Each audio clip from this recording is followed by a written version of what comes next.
গানের নাম আর একটা বার, কথাও সুর বোকা নয়ন। লিখেছিলাম সম্ভবত 2016 সালে। গানের কথাগুলো এরকম: আর একটা বার তোমার চোখে চোখ রাখতে চাই, আর একটা বার তোমার হাতটা ধরতে চাই, আর একটা বার, আর একটা বার একই পথে তোমার সাথে হাঁটতে চাই, আর একটা বার।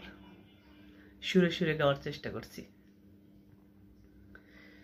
আর একটা বার তোমার চোখে চোখ রাখতে চাই, আর একটা বার তোমার হাতটা ধরতে চাই, আর একটা বার, আর একটা বার তোমার চোখে চোখ রাখতে চাই, আর একটা বার তোমার হাতটা ধরতে চাই, আর একটা বার, আর একটা বার একই পথে তোমার সাথে হাঁটতে চাই, আর একটা বার একই পথে তোমার সাথে